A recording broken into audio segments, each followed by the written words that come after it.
Hello and welcome to Friday's programme. I'm David Wood. And I'm Ellie Louise Ringe, coming up tonight between now and 6:30. Good evening.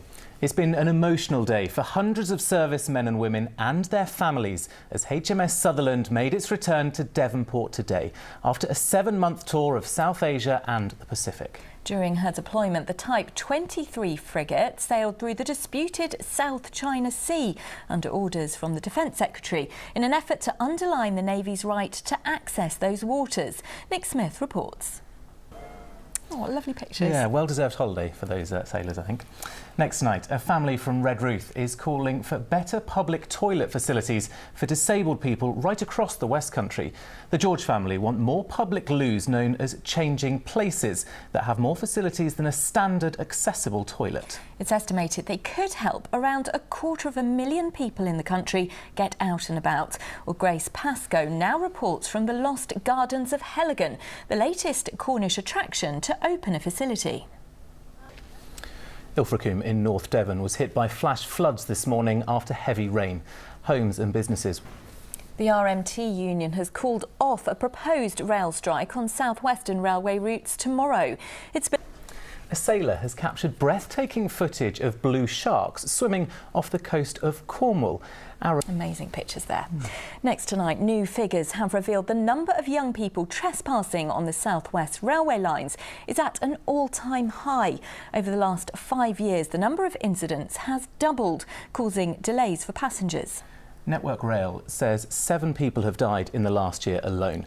Now, for the first time, drones are being used on the South Western network to help catch offenders, as Mike Pearce reports.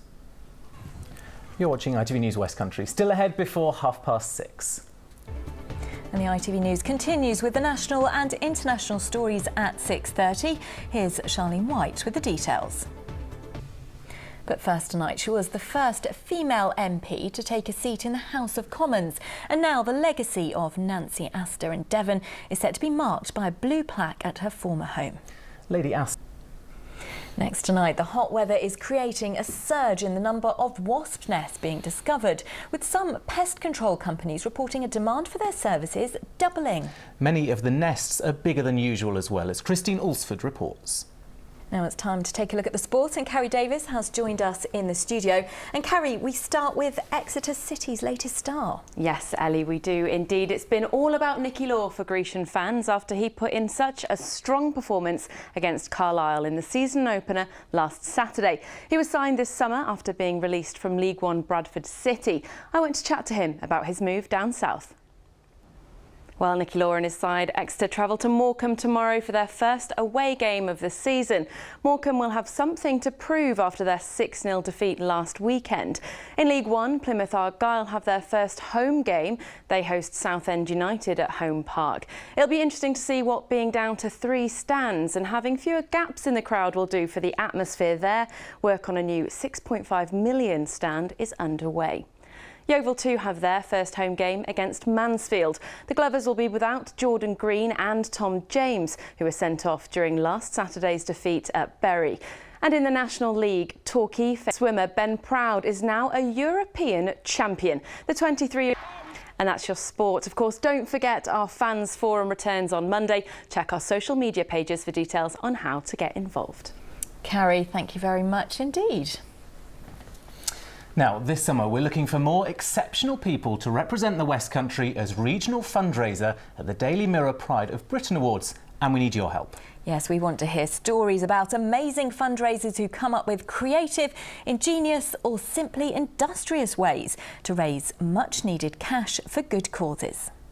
Now, thousands of people have been braving the weather at Boardmasters for the first full day of music at the festival. Yes, it may have been a rainy start, but that hasn't put too much of a dampener on the festivities, with headliners Catfish and the Bottlemen, Chemical Brothers and George Ezra all to look forward to this weekend. Well, Kathy Wardle is there for us. And Kathy, what's the atmosphere like? Well, now It does look beautiful there, really doesn't does. it? But of course, such a contrast with what Kathy was showing us pictures from this morning. What will the weather be like for this weekend for the Boardmasters Festival and events happening right across the West Country? Well, Ruth Wignall has all the details. Hello there, very good evening to you. I think we can cheerfully say it hasn't been the brightest of days today, and we're not set to fare much better for the weekend either. This just about says it all. There'll be heavy rain at times, the wind's picking up the pace, but it will still feel muggy and humid. Now, the reason for that is ex-tropical storm Debbie. She spent the last few days working her way across the Atlantic, combining with this deep area of low pressure. Now, don't panic. We're not going to see tropical storm conditions here. We are going to see wet and windy weather, though, and as I said, that relatively muggy and humid feeling air. Now, having said all of that, the picture out there at the moment, at least, is not too bad. We've got dry spells and we've got lengthy clear spells as well, but perhaps more in the way of clouds starting to bubble up through Cornwall and South Devon come the early hours of tomorrow morning. A few showers pushing in here by the early hours as well. A fresher feel to the night, though, with general lows of around 10 or 11, possibly dropping to single figures in more sheltered rural spots. The winds, though, as you can see, picking up the pace, making for a rather unsettled start then to tomorrow morning. There will be dry weather, but the showers get going quite rapidly, working their way ever eastwards. And again, there'll be some heavy thundery downpours, possibly some hail, with maybe just the odd dry spell and the odd bright spell thrown in for good measure. Again, the winds remaining on the brisk side, knocking these temperatures back. Numbers-wise, highs of 18 or 19, but not feeling particularly pleasant, it has to be said. As far as your tide times are concerned, here's how things are shaping up for tomorrow. And as far as your outlook goes, well, it's not particularly pleasant. Sunday more in the way of wet weather. A similar picture for Monday, settling down just a little bit, though, by the time we get to Tuesday. See you later. Bye-bye. Thank you. Right, just before we go, a quick reminder of the main headlines here in the West Country this evening. And it's been... Well, it's goodbye from the two of us. I'll be back with the late news at 10:30. Goodbye, have a great weekend. Bye-bye.